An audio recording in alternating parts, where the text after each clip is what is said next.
Been a while since I've last done that for a video, huh? But it was time.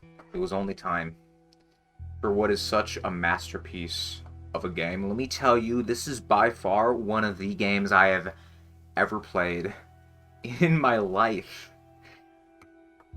And after 9 years of waiting, I can definitely see what all the hype in the neighborhood was all about.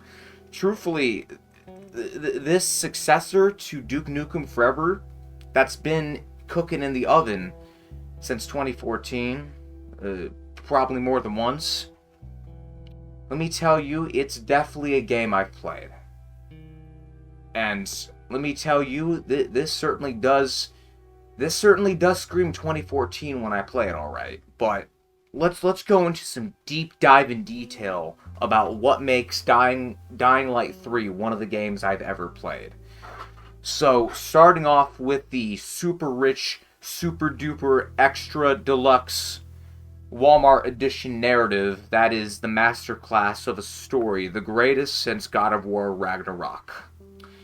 So why is this game such, in fact, one of the games I've ever witnessed in regards to a story in my life? Well, truthfully, you see, this game goes leaps and bounds to do things that you've seen done before, but in ways you've never seen before, if you catch my drift.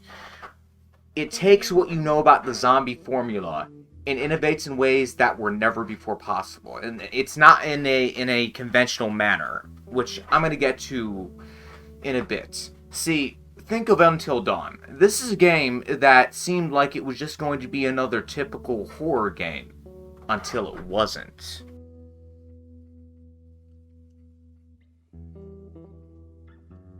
And that's what Dying Light Riptide is all about.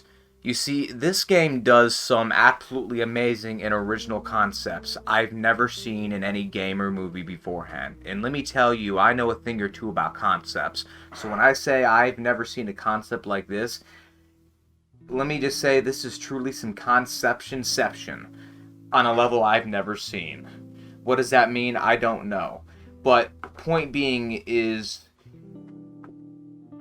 you the main character, that's right, you the main star, you the main focus, the main protagonist, the central focus, the playable character, the main playable character, the main playable star of the show here, or in this case game, although shows are going to be relevant in a moment and you'll see what I mean soon. You are in fact immune to the zombie outbreak. Again, a concept never before seen in any game or movie or show beforehand. And I'm sure you're very mind blown right now hearing me say this. And it's honestly not even just the cherry on top or the cream of the crop but is honestly it's honestly something. Let me say that. It's something never seen before, and honestly, I don't understand why this hasn't been done in a game yet, because it just makes total sense. You see, nearing the end of the story, as you, the main character of the story, along with Wesley Snipes from the hit movie Blade, are down and nearly out, and things seem like they're at their lowest point, and when everything seems like it's really about to hit the fan, per se, that's when, at the end, in a saving grace, comes through the breaking of the wall next to you, in right by the building that you're at, nearing the end of the game. That's when Ella Ramsey and Joe Pascal from the hit TV show The Last of Us on HBO Max Plus proceed to enter the scene.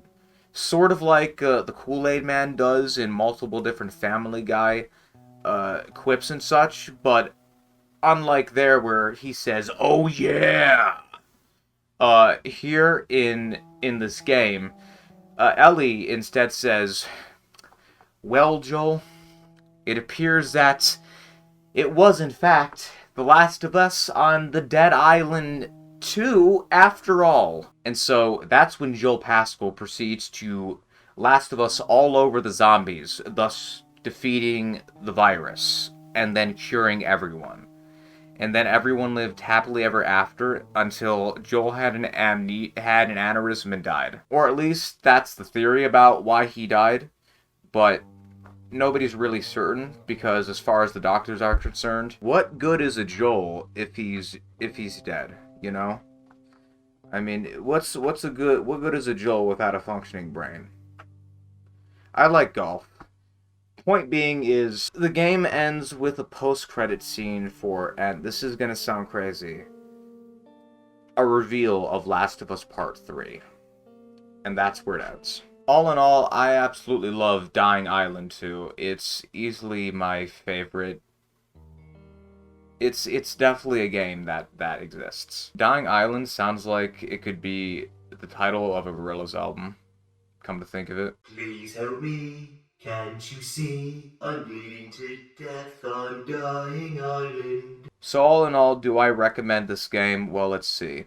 It has one of the most stories I've ever seen in a narrative. It has gameplay for days. And it has guns. Something that Dying Light 2 lacks. Hence the reason why Dying Light 3... I'm sorry. Hence the reason why Dying Light 4 is better. So you should buy it, but only on Google Stadia. Don't get it anywhere else. It doesn't exist on any other platform. It's sort of like Cyberpunk and PS4. It's at best a myth, so don't do it. Instead, I would say play Dying Light 2, but in that video review I said just play Dying Light 1. Play the 2015 game over the 2022 game, or 2023 game in this instance. I love modern day gaming.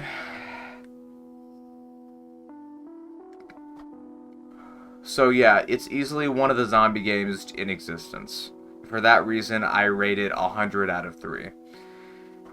Make sure to subscribe for more videos soon. And I'll talk to you gamers later. Bye.